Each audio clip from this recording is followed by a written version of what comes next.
प्रिय श्रोतागण, आप सभी को प्रणाम। आज के इस वीडियो में हम जानेंगे कि एक तो आप जानते हैं कि अपने जितने भी सृष्टि आदि से लेकर अब तक के ऋषि महर्षि और महापुरुष लोग पैदा हो चुके हैं, वे लोग बहुत बड़े वैज्ञानिक थे। पूरे ब्रह्मांड को वैदिक विज्ञान के माध्यम से तत्वतः जानते थे।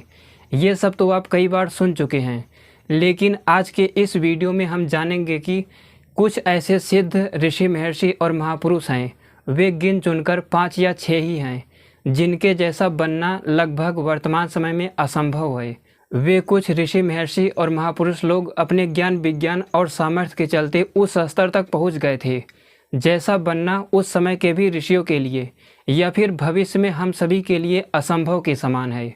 शायद वैसा बना ही नहीं जा सकता। और साथ ही इस वीडियो में ये भी जानेंगे कि हम ऐसा क्यों कहते हैं कि जीवात्मा ईश्वर का अंश है, अवतार है। वे जो श्रेष्ठ जीवात्माएं थी वे ईश्वर के अंश हैं। ऐसा संसार में क्यों प्रचलित है। तो आइए वीडियो को शुरू करते हैं। मैं हूं अद्वैत और आप देख रहे हैं ब्रह्मांड विज्ञान यूट्यूब चैनल।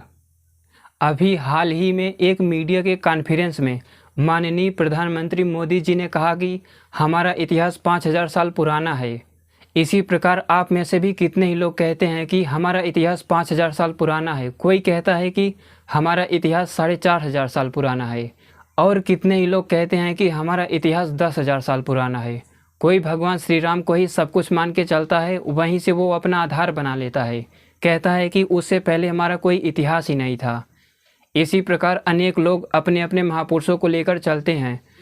कितने ही मेरे क्षत्रिय भाई कहते हैं कि हमारा इतिहास पृथ्वीराज चौहान जी से है, हमारा इतिहास महाराणा प्रताप से शुरू होता है। और वर्तमान समय में ऐसे अनेक लोग भी आपको मिल जाएंगे जो कहेंगे कि हमारा इतिहास 1947 से शुरू हुआ था, आज़ादी के बाद से हमारा इतिहास शुरू हुआ है। दूसरी तरफ देखें तो आधुनिक विज्ञान तो कहता ही है कि हमारा इतिहास बंदरों से शुरू हुआ, मैमल से शुरू हुआ है। आधुनिक विज्ञान कहता है कि हमारा इतिहास 10 लाख साल पहले का है। अमीबा से लेके फिर मैमल्स बना, मैमल से फिर बंदर, बंदर से जाकर फिर मनुष्य। कोई एक प्रजाति थी जो मनुष्य में बदल गई। मैंने एक सन्यासी को कहते हुए सुना कि हनुमान जी भी तो बंदर थे, तो उस समय भी तो बंदर ही थे। इसका मतलब डार्विन की थियरी सही है। देखिए, जिस समय बंदर थे उस समय भगवान श्री राम जैसे मनुष्य भी धरती पर थे। वास्तव में हनुमान जी बंदर नहीं थे, वानर वर्ग के बहुत बड़े क्षत्रिय थे, महान वैज्ञानिक थे जो वैदिक विज्ञान के माध्यम से पूरे ब्रह्मांड को तत्वतः जानते थे। आप में से भी कितने ही लोगों की ऐसी अनेक मान्यताएं होंगी, लेकिन मेरे सनातनी भाइयों, एक बार आप विचार तो करें, क्या ये सब मान्यताएं सही हैं? ये सब मान्यताएं अपने अपने स्तर के लिए श्रेष्ठ हैं। मैं नहीं कह रहा कि ये गलत है। अगर कोई कह रहा है कि हमारा इतिहास पृथ्वीराज चौहान जी से शुरू हुआ, तो निश्चित रूप से पृथ्वीराज चौहान एक महान क्षत्रिय थे, योद्धा थे। इसी प्रकार अगर कोई कहता है कि हम महाराणा प्रताप के वंशज हैं, तो उसका भी स्वागत है। इसी प्रकार अगर कोई ये भी कहता है कि हम भगवान श्री राम से शुरू हुए हैं, वहीं से हमारी उत्पत्ति हुई है, तो इस मत का भी स्वागत है। लेकिन क्या आप लोग इस पर विचार करेंगे कि ये तो अपनी अपनी मान्यताएं हैं जो कि सही हैं, श्रेष्ठ हैं, लेकिन वास्तविकता तो कुछ और ही होगी, क्योंकि ये सब समय में पीछे जा रहे हैं। महाराणा प्रताप से पहले देखें तो पृथ्वीराज चौहान जी हुए हैं, उनसे पहले जाएं तो भगवान श्री कृष्ण हुए हैं, उनसे भी पीछे जाएं तो भगवान श्री राम हुए हैं, उनसे भी पीछे जाएं तो राजा इक्ष्वाकु हुए हैं। इसका तात्पर्य तो ये भी हुआ ना कि कहीं ना कहीं एक इतिहास हमारा शुरू हुआ होगा। मैं किसी डार्विनवाद को समर्थन नहीं कर रहा, बल्कि डार्विनवाद के वैज्ञानिकों को खुली चुनौती दे रहा हूँ। कभी भी मुझसे शास्त्रार्थ कर सकते हैं, लेकिन आज का विषय है कि हमारी उत्पत्ति कहाँ से हुई, उस उत्पत्ति क्रम में सबसे पहले किसकी उत्पत्ति हुई और वे कितने महान थे, और सृष्टि से आदि से लेकर अब तक के जितने भी ऋषि महर्षि महापुरुष लोग थे, इनमें से ऐसे कौन से 4 से 5 या 6 लोग थे जैसा बनना वर्तमान समय के लिए लगभग असंभव है। इनके पास ऐसी सिद्धियाँ थी, इस ब्रह्मांड को अपने सामर्थ्य के बल पर इस तरह जानते थे कि वैसा ज्ञान, वैसा सामर्थ्य, वैसा सिद्धि प्राप्त करना शायद आज के लिए लगभग असंभव के समान है। अगर ये वीडियो आप पूरा देख लेते हैं तो मैं आपको वचन देता हूँ, आज से आपकी इतिहास की धारणा बदल जाएगी और आप भी अपने ऋषियों, महर्षियों और महापुरुषों पर गर्व अनुभव करेंगे। तो आइए जानते हैं कि हमारी सृष्टि परंपरा क्या रही है। देखिए, जब ग्रह तारे गैलेक्सीज आदि बन रहे थे उसी समय ये पृथ्वी भी अपने ग्रह से अलग हो रही थी। जब ये पृथ्वी बन चुकी थी तो इस पृथ्वी पर भारी वर्षा हुई, जिससे इस धरती पर जल इकट्ठा होने लगा। और जब इस पृथ्वी की उत्पत्ति हुई तो ये पृथ्वी एक युवती के समान थी, अभी नई नई ही बनी थी। इस पृथ्वी का गर्भ गर्म था, जो अंदर का भाग था वो गर्म था। सृष्टि के आदि में पृथ्वी पर ही जीवों की उत्पत्ति के लिए विशेष अनुकूल परिस्थितियां पैदा हुईं और तब जाके धरती के अंदर से पशु पक्षियों की उत्पत्ति हुई। वे युवावस्था में धरती को फोड़कर बाहर निकलने लगे। इसी प्रकार जीवों की उत्पत्ति के क्रम में सबसे अंत में मनुष्यों की भी उत्पत्ति धरती के अंदर से हुई। इस धरती के अंदर वीर्य और रज केमिकल रिएक्शन से बनने के बाद फिर जाके शरीर का निर्माण शुरू हुआ। वो भ्रूण धरती के अंदर ठीक ऐसे ही बढ़ रहा था, पालन पोषण उसका हो रहा था जैसे आज वर्तमान समय में एक माता के गर्भ में शिशु का जन्म होता है, उसका भरण पोषण होता है। उस समय उस भ्रूण के भरण पोषण के लिए सूर्य की किरणें अपनी ऊर्जा देती थी। सूर्य की किरणों से रिश्ते हुए ऊर्जा धरती के अंदर जाती थी और धरती के अंदर पर्याप्त मटेरियल उपलब्ध थे उस समय। इसके प्रमाण में मैंने 2 वीडियो बनाई है, चैनल पर जाकर देख सकते हैं कि मनुष्यों की उत्पत्ति धरती से कैसे हुई बाई ब्रह्मांड विज्ञान, ऐसा लिख देंगे तो वो वीडियो आ जाएगी। अभी हाल ही में मुझे ऋग्वेद के 10वें मंडल से 6 से 7 मंत्र प्राप्त हुए हैं, जो जीवों और मनुष्यों की उत्पत्ति की धरती के अंदर से विस्तृत व्याख्या करते हैं, जिस पर डिटेल में अगली वीडियो बना दूंगा। तो धरती पर सबसे अंत में मनुष्य की उत्पत्ति हुई, वो भी धरती के अंदर से। सृष्टि के आदि में जिन मनुष्यों की उत्पत्ति होती है वो लगभग हिमालय के क्षेत्र में होती है। वे अपने पूर्वज धरती के अंदर से स्त्री और पुरुष के जोड़े के रूप में बाहर निकले, वो भी लगभग युवावस्था में। वे लोग हजारों की संख्या में थे। ये सभी श्रेष्ठ जीवात्माएं ऐसी थी जो पिछले की सृष्टि में जिनके सबसे अच्छे कर्म थे उन्हीं को प्राथमिकता के आधार पर जन्म मिला था। उसके बाद अग्नि, वायु, आदित्य, अंगिरा, इन महान ऋषियों के बाद उत्पत्ति होती है महर्षि भगवान ब्रह्मा जी की। मेरा ऐसा मानना है कि वे भी धरती के अंदर से ही उत्पन्न हुए थे। उनके बाद भी धरती से उत्पन्न होने की परंपरा जारी रही। ये धरती उतना पवित्र थी, उस समय का जल बहुत पवित्र था, फल फूल पूरी तरह शुद्ध था।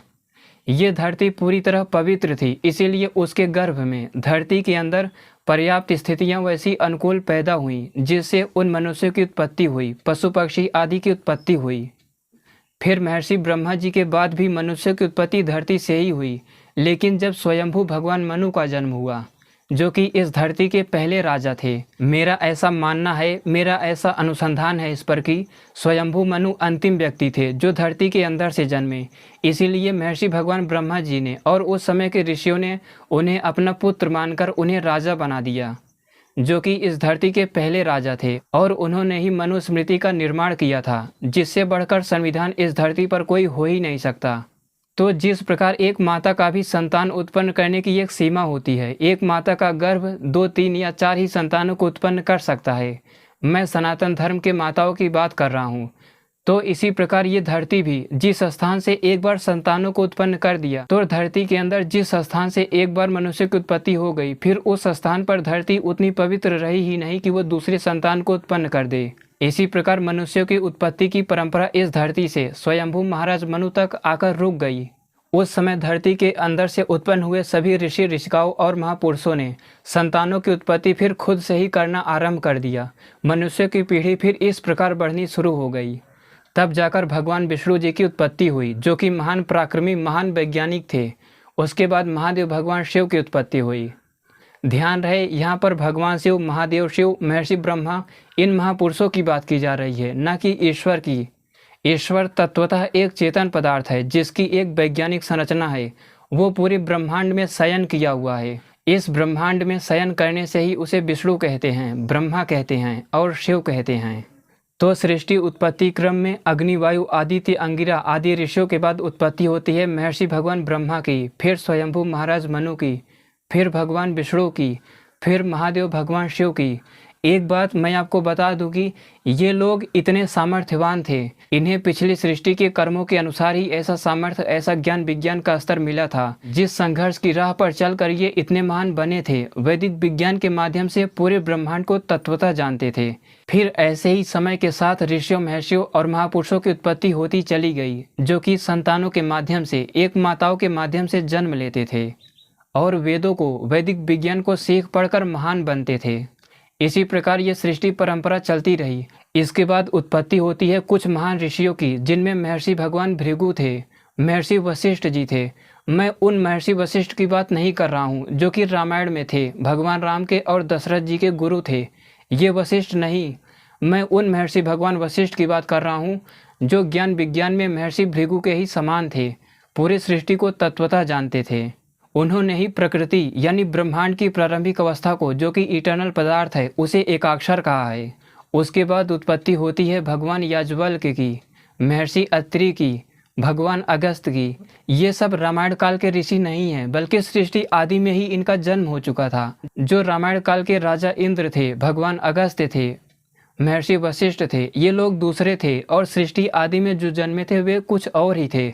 उनके ज्ञान विज्ञान का स्तर इनसे कई गुना अधिक था। फिर जाके सृष्टि के आदि में ही अनेक महान ऋषिकाओं और महान वैज्ञानिक स्त्रियों का भी जन्म हुआ, जैसे माता लक्ष्मी, माता पार्वती, ये लोग बहुत बड़ी वैज्ञानिक थी। माता सरस्वती, ये लोग बहुत बड़ी वैज्ञानिक थी। जिस प्रकार भगवान विष्णु थे, महर्षि ब्रह्मा जी थे, महादेव भगवान शिव थे, ठीक इसी प्रकार ये माताएं भी एक महान ऋषिका हुआ करती थी, पूरे ब्रह्मांड को तत्वतः जानती थी। तब जाके सृष्टि उत्पत्ति प्रक्रिया में लाखों साल बाद उत्पत्ति होती है महाराजा इक्ष्वाकु की।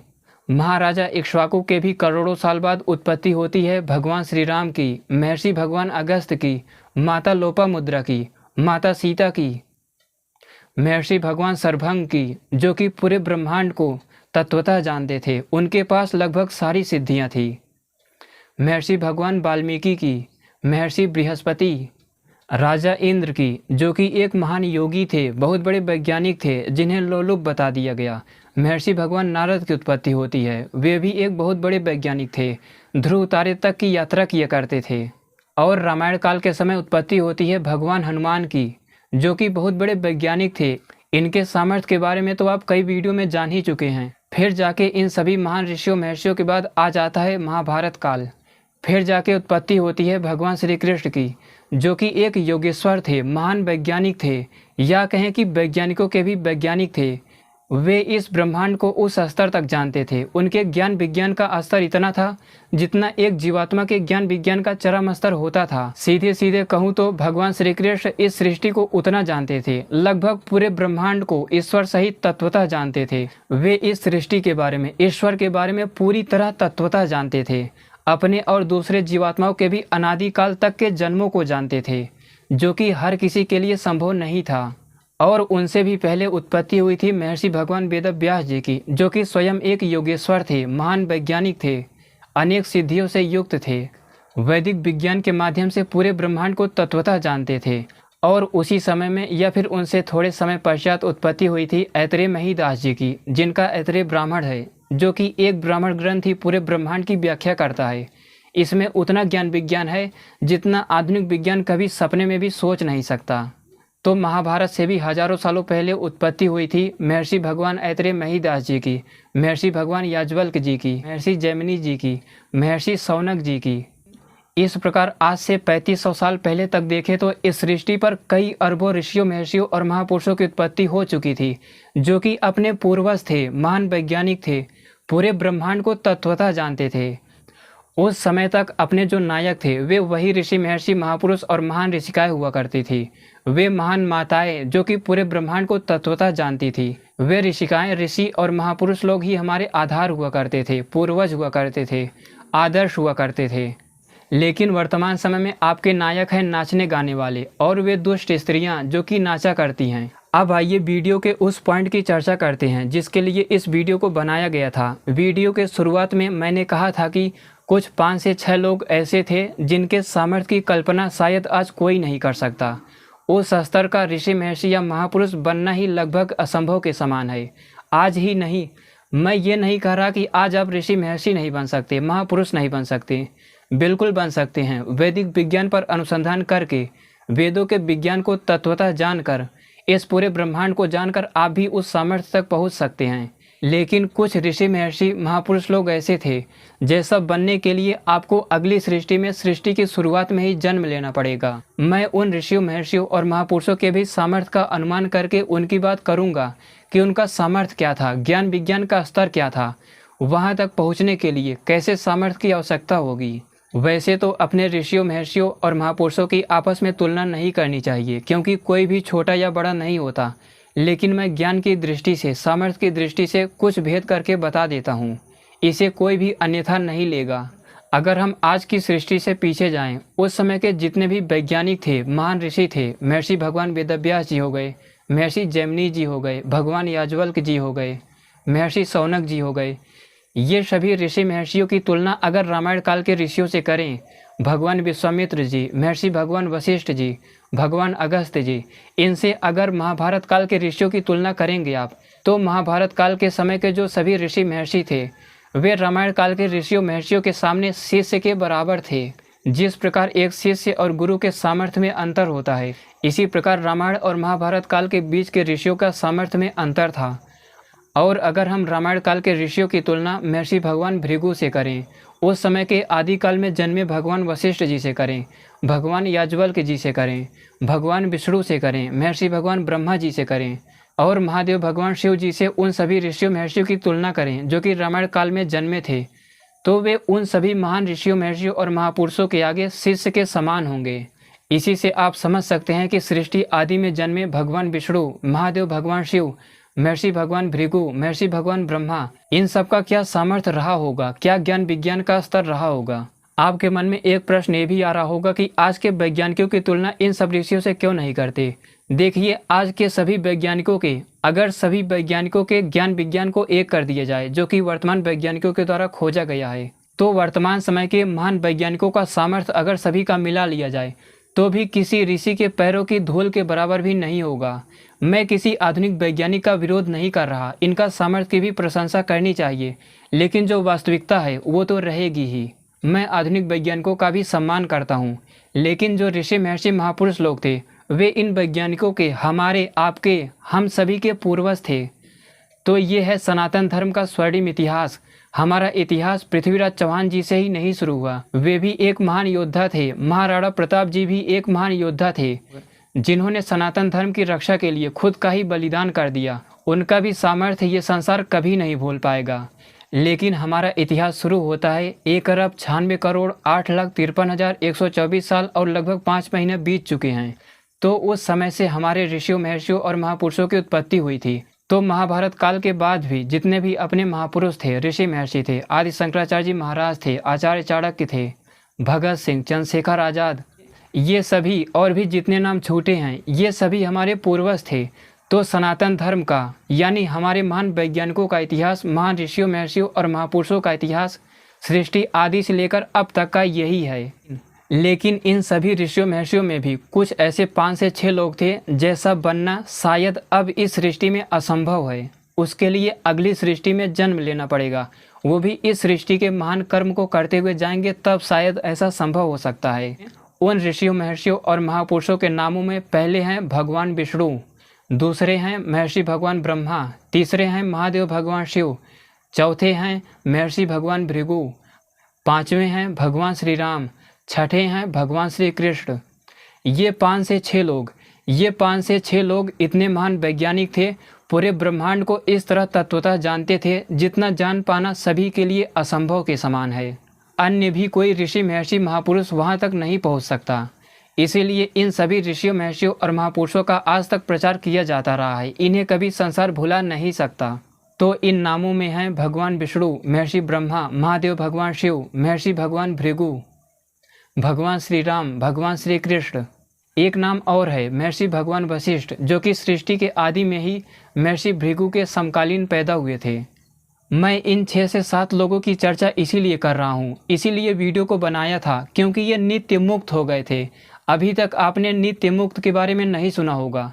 देखिए, मुक्ति कहते हैं जब हम समाधि लगाते हैं, ध्यान में 3 से 4 घंटे बैठने का सामर्थ्य प्राप्त करते हैं और इसके बावजूद भी अगर हमारा महान वैज्ञानिक बनने का एक स्तर होता है, ऋषियों के ज्ञान विज्ञान को, वेदों को, ब्राह्मण ग्रंथों को पूरी तरह तत्वतः जान लेते हैं, तो उसके बाद जीवात्मा की मुक्ति हो जाती है। लेकिन ये जो 6 से 7 महापुरुष थे, ऋषि महर्षि थे, ये लोग नित्य मुक्त थे। ये लोग सृष्टि को इस तरह जानते थे, इस तरह उनके ज्ञान विज्ञान का स्तर था, सामर्थ्य था कि इन्हें ध्यान लगाने की कोई आवश्यकता ही नहीं थी। ये समाधिमान थे। आँख खुली रहती थी तो भी समाधि में ही रहते थे, आंखें खुली रहती थी तो भी ये समाधि में ही रहते थे। ऐसा हर किसी के लिए संभव नहीं है। हमको आपको ध्यान लगाने के लिए, सृष्टि को जानने के लिए समाधि में जाना होगा। लेकिन ये 6 से 7 ऋषि महर्षि और महापुरुष लोग बोलते थे तो ऐसे ही समाधि में स्थित होकर बोलते थे। ब्रह्मांड में जिन सूक्ष्म तत्वों को आंखों से नहीं देखा जा सकता था, वे ऐसे ही अपनी आत्मा के द्वारा खुली आंखों से ही सब देख लेते थे, सब कुछ जानते थे वे। उनके लिए इस ब्रह्मांड में कुछ भी असंभव नहीं था। जो सिद्धि चाहे उसी समय प्राप्त कर सकते थे। सिद्धि प्राप्त करने के लिए आपको ध्यान लगाना पड़ेगा, उन तत्वों पर विजय प्राप्त करना होगा, वो भी समाधि में। लेकिन इन लोगों को सिद्धि प्राप्त करने के लिए, ज्ञान विज्ञान सीखने के लिए कोई समाधि की आवश्यकता नहीं पड़ती थी। ये लोग खुली आंखों से ही समाधि में स्थित हो जाया करते थे। इनका मन इतना एकाग्र था, इनका सामर्थ्य इतना अद्भुत था, इसीलिए मैंने कहा कि ये नित्य मुक्त थे। यानी चलते फिरते, शिक्षा देते या फिर युद्ध करते, हर समय ये मुक्ति में थे। अगर आपको इन सभी ऋषियों, महर्षियों और महापुरुषों का प्रमाण चाहिए तो मुझे लगता है कि आपको महाभारत के अंतिम 2 खंड पढ़ना चाहिए, गीता प्रेस गोरखपुर, जिसमें भीष्म पितामह सरसैया पर पड़े हुए महर्षि भगवान वशिष्ठ के विज्ञान की चर्चा करते हैं। महादेव भगवान शिव, महर्षि भगवान ब्रह्मा आदि कुछ महान ऋषियों महर्षियों के विज्ञान की चर्चा करते हैं सरसैया पर लेटे हुए, और बताते हैं कि सृष्टि के आदि के इन सभी ऋषियों, महर्षियों, महापुरुषों ने क्या खोजा था, इनके सामर्थ्य का क्या स्तर था। ये तो हो गए भगवान विष्णु, महादेव शिव, महर्षि ब्रह्मा, महर्षि भृगु, महर्षि वशिष्ठ। लेकिन अगर भगवान कृष्ण के ही सामर्थ्य को जानना हो तो आपको महाभारत के युद्ध कांड को पढ़ना चाहिए। महाभारत के भगवान कृष्ण, जो कि योगेश्वर कहे जाते थे, अर्जुन को जब उन्होंने विश्व रूप दिखाया था तो वे नित्य मुक्त थे, समाधि में स्थित होकर ही बोल रहे थे। इसी प्रकार जब वे भीष्म पितामह जी को मारने के लिए दौड़े थे, उस समय भी वे नित्य मुक्त हो चुके थे, सब कुछ जानते थे, पूरे ब्रह्मांड को तत्वतः जानते थे, खुली आंखों से भी।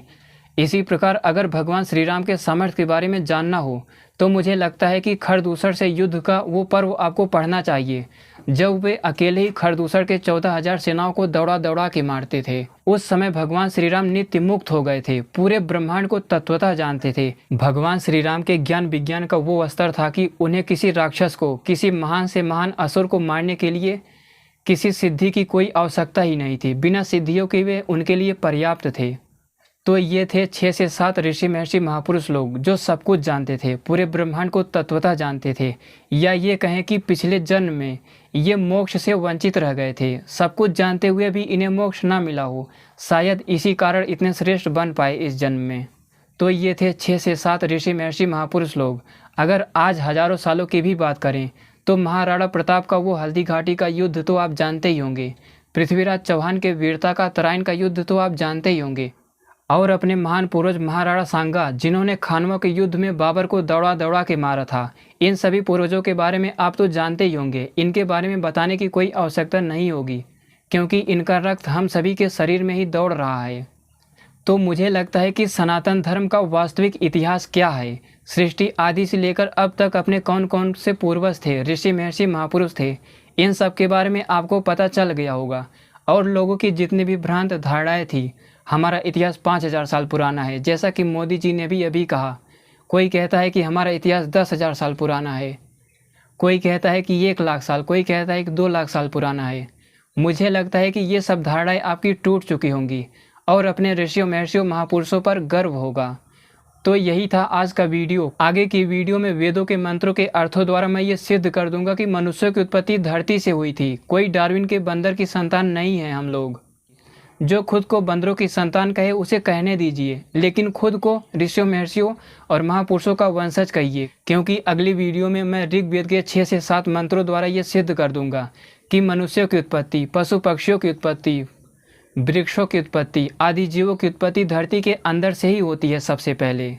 प्रिय सनातन धर्म के वीरों और वीरांगनाओं, मुझे लगता है कि आपको अपने ऋषियों महर्षियों और सभी महापुरुषों पर गर्व होगा।